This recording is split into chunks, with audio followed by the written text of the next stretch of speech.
जब बाकी दोस्तों मैं उमाकांत जैन देवी कोचिंग क्लासेस में एक बार फिर आपका हार्दिक स्वागत करता हूं दोस्तों। तो कल हम लोगों ने देखा था संधि की बहुत ही शानदार ट्रिक के माध्यम से, जो हमने पढ़ा था कल दीर्घ संधि के बारे में, दीर्घ स्वर संधि के बारे में दोस्तों। आज हम प्रारंभ करेंगे उसके आगे की संधि। अब हम पढ़ेंगे दोस्तों दीर्घ स्वर संधि।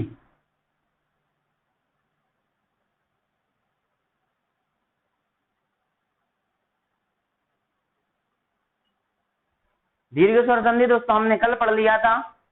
दूसरा हमारी संधि कौन सी है? गुण स्वर संधि।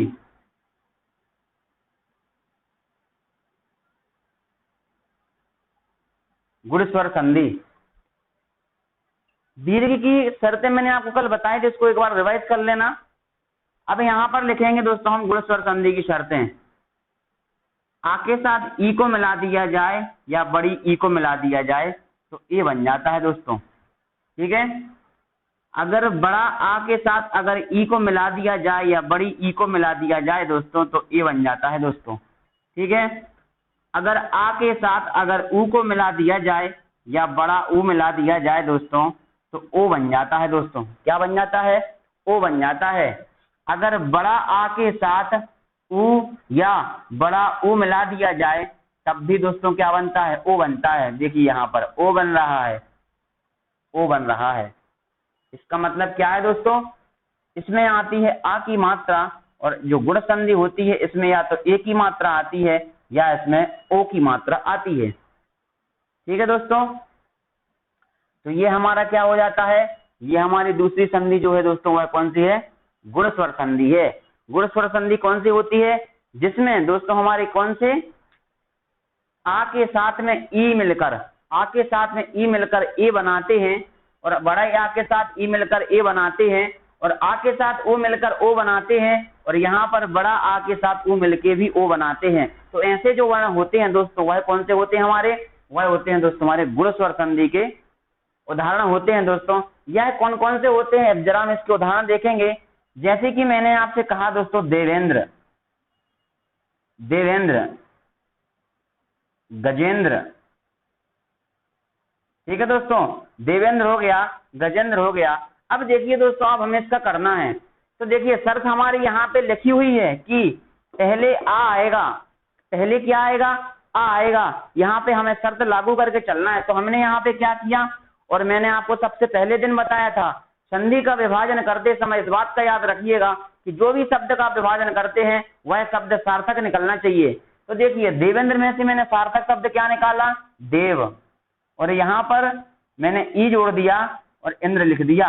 अब देखिए दोस्तों क्या बन गया? ये बन गया दोस्तों हमारा देवेंद्र।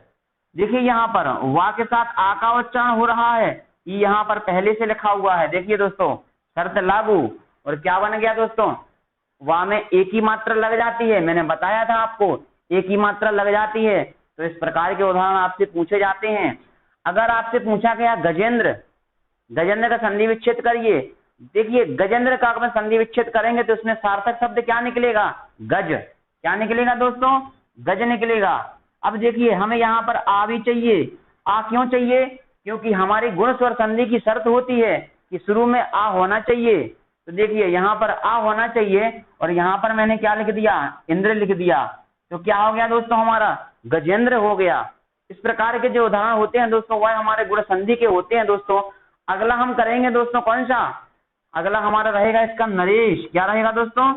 नरेश। यह पेपर में पूछे जाते हैं। इसका क्या करेंगे दोस्तों? नर लिखेंगे, धन ईस। नर का मतलब क्या होता है? नर का मतलब होता है दोस्तों मानव। देखिए सार्थक शब्द बाहर निकाला, नर बाहर निकाला, रा के बाद आ का उच्चारण हो रहा है, और यहाँ पर क्या लगा है दोस्तों? बड़ी ई लगी हुई है। यहाँ पर देखिए दोस्तों शर्त लागू हो जाती है और ए का प्रयोग होके रा में एक ही मात्रा लग जाती है। तो इस ऐसे जो उदाहरण होते हैं दोस्तों वह कौन से होते हैं दोस्तों? हमारे गुण स्वर संधि के ऐसे उदाहरण होते हैं। जैसे कि अगर मैंने आपसे बोल दिया दोस्तों भाग्योदय, भाग्योदय। अगर आपसे कहा जाए कि भाग्योदय में कौन सी संधि है, भाग्योदय में कौन सी संधि है, कोई कंफ्यूजन नहीं है। सार्थक शब्द को पकड़ लिया, उसको बाहर निकाल दिया। इसका सार्थक शब्द क्या है? भाग्य। क्या है? भाग्य। और यहाँ पे क्या लगा देंगे? उदय। क्या लगा देंगे दोस्तों? उदय। क्योंकि ये कैसे पता लगाया हमने यहाँ की उदाई लगाना है, क्योंकि मैंने आपको बताया था कि आ के साथ ऊ का प्रयोग होता है तभी ओ की मात्रा लगती है। देखिए या के बाद ओ की मात्रा लगी है, और अगर हमें ओ की मात्रा चाहिए है तो आ के साथ में हमें ऊ का प्रयोग करना पड़ेगा, तभी हम ओ की मात्रा को पकड़ पाएंगे। तो देखिए या में काय का उच्चारण हो रहा है, आ का, और ऊ जुड़ गया। देखिए क्या बन गया दोस्तों, हमारा ओ बन गया। तो इस प्रकार के भी उदाहरण पूछे जाते हैं। ये काय के उदाहरण दोस्तों, ये है दोस्तों हमारे काय के गुण स्वर संधि के उदाहरण है दोस्तों। और भी हमारे एग्जाम्पल होते हैं दोस्तों, कौन कौन से होते हैं, जैसे कि मैंने पेपर में देखा है, पिछली बार संविदा के पेपर में पूछा गया था, सीटीईटी के पेपर में पूछा गया था, कौन सा, महोत्सव। कोई क्या है दोस्तों, ये महोत्सव। अब देखिए महोत्सव में से क्या बाहर निकलेगा, महा। इसमें से दोस्तों अपन ने महा बाहर निकाल लिया। महा को जब बाहर निकाला दोस्तों तो यहाँ पर क्या बचा, उत्सव। क्या बचा दोस्तों, उत्सव। देखिए यहाँ पर बड़ा आ का उच्चारण हो रहा है और यहाँ पे ऊ है, बड़ा आ का उच्चारण हो रहा है और ऊ का है, क्या बन गई दोस्तों, ओ की मात्रा बन जाती है। तो इस प्रकार के जो उदाहरण होते हैं दोस्तों, वह काय के उदाहरण होते हैं, वह होते हैं दोस्तों हमारे गुण स्वर संधि के उदाहरण होते हैं दोस्तों। तो यहाँ पर गुण संधि का क्लियर होता है। अब हम प्रारंभ करेंगे दोस्तों अगली संधि, और वह संधि का नाम है दोस्तों हमारा क्या संधि, वृद्धि स्वर संधि। क्या दोस्तों, वृद्धि स्वर संधि। आगे बढ़ते हैं दोस्तों।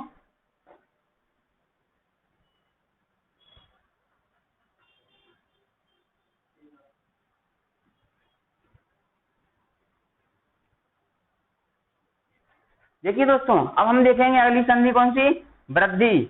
ये तीनों दोस्तों इसलिए एक साथ लिखवा रहे हैं क्योंकि इस तीनों में अपन बाद में जब पूरी संधि पढ़ लेंगे इन तीनों को, इसमें से अपन छोटी सी ट्रिक बाहर निकालेंगे, एक छोटा सा कॉन्सेप्ट बाहर निकालेंगे, जिसके द्वारा आप संधि को देखते ही पहचान जाएंगे कि इसमें कौन सी संधि है।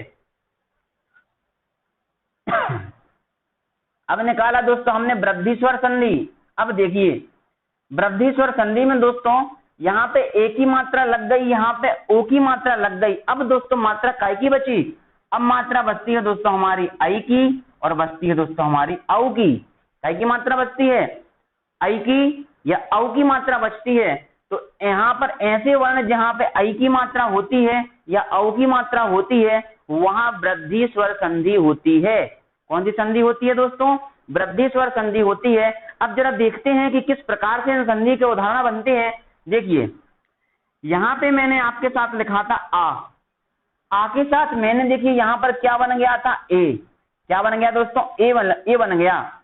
आपको यहाँ दिख रहा होगा दोस्तों कि मैंने यहाँ पर ए को निकाला और क्या बाहर निकाला, ओ को बाहर निकाला। यहाँ पर बड़ा आ बाहर निकल के आया, तो बड़ा आ मिला के हमने इसको बनाया। अब इसको मिला के हम बनाएंगे वृद्धि स्वर संधि। आ के साथ मिलाएंगे दोस्तों हम ए, आ के साथ क्या मिलाएंगे, ए मिलाएंगे दोस्तों, या आई भी मिला सकते हैं। तो क्या बनेगा, हमारा आई बनता है। क्लियर है दोस्तों। अब अगर दोस्तों हम आ के साथ अगर ओ को मिला दें या औ को मिला दें तो भी दोस्तों हमारा औ ही बनता है। क्या बनेगा दोस्तों, हमारा औ बनेगा। देखिए ये मैं आपको इसलिए बता रहा हूं क्योंकि कभी कभी ऐसे आ जाते हैं कि वहां पर आपको ए का प्रयोग भी कर दिया जाता है और औ का प्रयोग भी कर दिया जाता है, इसलिए मैंने आपको बता दिया। लेकिन अगर आप चाहें तो एक कॉन्सेप्ट माइंड में सेट करने के लिए आप ये बोल सकते हैं कि आ के साथ इस ए का प्रयोग किया जाए, आ के साथ इस ए का प्रयोग किया जाए तो आई बन जाता है, और इस आ के साथ अगर इस ओ का प्रयोग किया जाए तो औ बन जाता है दोस्तों। और जो बन के क्या बनाते हैं, वृद्धि स्वर संधि बनाते हैं। क्या बनाते हैं दोस्तों, वृद्धि स्वर संधि बनाते हैं। देखिए यहाँ पर जो मैंने आपको आ लिखा है, यह आ आपका बड़ा आ भी यहाँ हो सकता है। ऐसा नहीं है दोस्तों कि आपका सिर्फ छोटा आ ही यहाँ रहेगा, जी नहीं, यहाँ पर आपका बड़ा आ भी आ सकता है। क्लियर है दोस्तों। तो क्या हो गया हमारा वृद्धि स्वर संधि में, यहाँ पे आई का उच्चारण होता है और औ का उच्चारण होता है। ऐसे वर्ण जहाँ पर आई या औ का उच्चारण होता है वहां वृद्धि स्वर संधि होती है। ऐसे उच्चारण जहाँ पर ए का या ओ का प्रयोग होता है वहां पर क्या होता है दोस्तों, वहां पर हमारा गुण स्वर संधि होता है। और जहां पर आ की मात्रा का उच्चारण होता है वहां पर दीर्घ स्वर संधि होता है। ये हमारा यहाँ पे क्या हो गया, आ के साथ ए को मिलाया तो आई बन गया, आ के साथ हमने ओ को मिलाया तो औ बन गया। अब जरा हम देखते हैं कि इसके जो एग्जाम्पल होते हैं वह किस प्रकार के होते हैं। देखिए, जैसे कि दोस्तों मैंने यहाँ पे आपको लिखा सदैव। यह प्रश्न कई बार पेपर में पूछा जाता है, सदैव का बताइए इसका संधि विच्छेद क्या होगा। अब आपको देखते ही बन रहा होगा कि इसमें क्या होगा। सदैव में से आपको एक सार्थक शब्द बाहर निकालना है। सबसे पहली शर्त को आप ध्यान में रखिएगा कि सदैव में से हमें एक सार्थक शब्द बाहर निकालना है। सार्थक शब्द क्या है दोस्तों? सदा। सदा मतलब क्या होता है? हमेशा। अब देखिए, मैंने सदा बाहर निकाल दिया। दा के साथ क्या लगा है? दा के साथ लगा है दोस्तों आ। दा के साथ क्या लगा है? आ लगा है। और यहाँ पर मात्रा काय की लगी दोस्तों? यहाँ पर आई की मात्रा लगी है। तो देखिए दोस्तों, आ तो मिल गया, ये है आ। मात्रा काय की लगी है? आई की। ये भी क्लियर है। अब हमें क्या चाहिए कि आई की मात्रा लग जाए। अब दोस्तों हमें चाहिए ए। तो यहाँ पे क्या कर देंगे दोस्तों? सदा धन एव। सदा धन एव। जब आ में ए मिलता है तब कहीं आई की मात्रा लगती है दोस्तों। क्या लगती है? जब आ में ए मिलता है तब आई की मात्रा लगती है। जब आ में ए मिलता है तब आई की मात्रा लगती है। क्लियर है दोस्तों? जैसे दोस्तों मैंने यहाँ पे लिख दिया मतैक्य। ये भी क्वेश्चन में कई बार प्रश्न पूछा जाता है। अब देखिए, मतैक्य में से मैंने इसमें से मत को बाहर निकाल दिया। ये कि अगर आप बोलेंगे सर यहाँ पे आपने सदा बाहर निकाल दिया, यहाँ पे मता बाहर क्यों नहीं निकाला, तो बताइए, आप भी जानते होंगे सर कि मता का कोई मतलब ही नहीं होता, लेकिन मत का कोई एक मतलब होता है। मत का मतलब होता है समर्थन। तो यहाँ पे हमने मत को बाहर निकाला। अब देखिए दोस्तों, ता में काय का उच्चारण हो रहा है? ता में दोस्तों उच्चारण हो रहा है हमारा काय का? आ का। हमें आ का उच्चारण हो गया है। अब हमारे लिए क्या चाहिए? आई की मात्रा लगाना है। देखिए, ता के ऊपर आई की मात्रा लगी है, तो हमें क्या और लगाना पड़ेगा? अब हमें यहाँ पर एक के और लगाना पड़ेगा। तब बन के क्या बनेगा हमारा? मतैक्य। क्या बनेगा दोस्तों? मतैक्य बनेगा दोस्तों हमारा। तो इस प्रकार के जो संधि होते हैं उसका प्रयोग इस तरीके से किया जाता है। तो ये तो हमने दोस्तों देख लिया ऐक्य के बारे में कि ऐक्य किस प्रकार के होते हैं।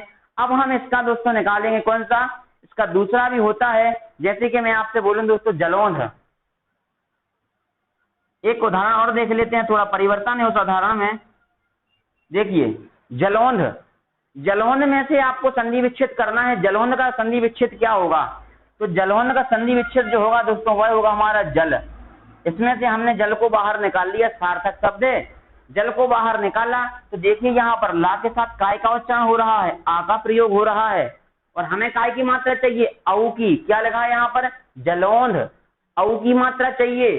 देखिए, आ तो हमें मिल गया, छोटा आ मिल गया ना दोस्तों। तो आ तो हमें मिल गया और हमें औ की मात्रा लाना है, ये लगी। तो हमें काय का प्रयोग करना पड़ेगा, हमें ओ का प्रयोग करना पड़ेगा। तो यहाँ पर क्या लगा देंगे दोस्तों? ओध। अब देखिए दोस्तों, मैंने यहाँ पर आपके लिए जब लिखवाया था शुरू में, तब मैंने यहाँ पे आपको आई भी लिखवाया था और औ भी लिखवाया था। तो मैंने इसी कंडीशन के लिए लिखवाया था।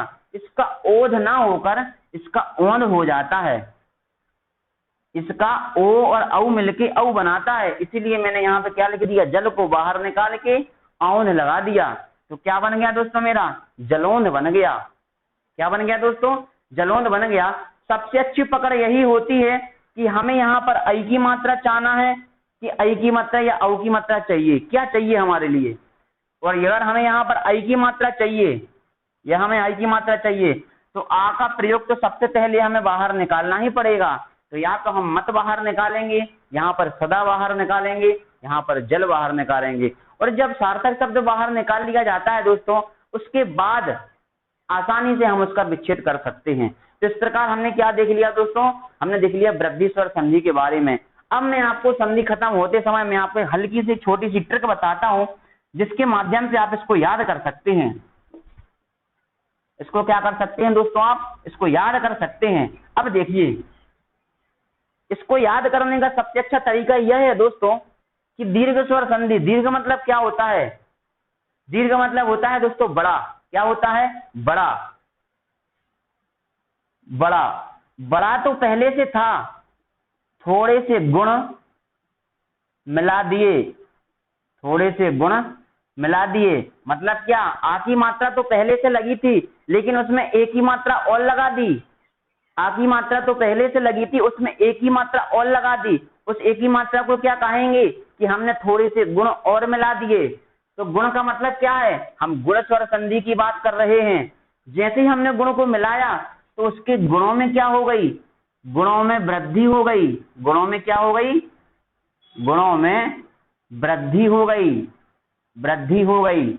अब देखिए दोस्तों कैसी वृद्धि हो गई गुणों में, मैंने यहाँ पे गुण क्या मिलाए, ए या ओ, इसमें वृद्धि कैसे हो गई, ए का आई हो गया, ओ का औ हो गया। इस प्रकार इसके गुणों में क्या हो गई, वृद्धि हो गई। और इस वृद्धि का प्रयोग कहाँ करेंगे दोस्तों, क्योंकि यह वृद्धि स्वर संधि है। इस प्रकार हम इसको याद कर लेंगे, कैसे कि बड़ा तो पहले से था, थोड़े से गुण और मिला दिए। तो गुण का मतलब क्या है, गुण स्वर संधि। और गुण क्या मिला है अपन ने, एक ही ए और ओ। और जब गुणों में वृद्धि हो गई, गुण को मिलाने के बाद क्या हो गई, गुणों में वृद्धि हो गई। गुण क्या थे, ए और ओ था, इन गुणों में वृद्धि कैसे हो जाएगी, जब इसमें ए का आई हो जाएगा और ओ का औ हो जाएगा। इस प्रकार इसमें क्या हो जाएगी, वृद्धि हो जाएगी। और इस वृद्धि का मतलब क्या निकालेंगे, वृद्धि स्वर संधि का। इस प्रकार दोस्तों हमने यहाँ पर 3 संधि को पूरा कर लिया है। आगे हम पढ़ेंगे दोस्तों कल्याण संधि के बारे में। तो दोस्तों ज्यादा से ज्यादा वीडियो को लाइक करिएगा, शेयर करिएगा और चैनल को सब्सक्राइब करिएगा। दोस्तों चैनल को सब्सक्राइब करते समय दोस्तों इसके बगल में बेल आइकन होती है, उस बेल आइकन को प्रेस करिएगा ताकि हमारे द्वारा जो भी आपको नोटिफिकेशन दी जाती है वह आपको नोटिफिकेशन के तौर पे मिल सके। ठीक है दोस्तों, आज के लिए इतना ही काफी दोस्तों, जय बागी।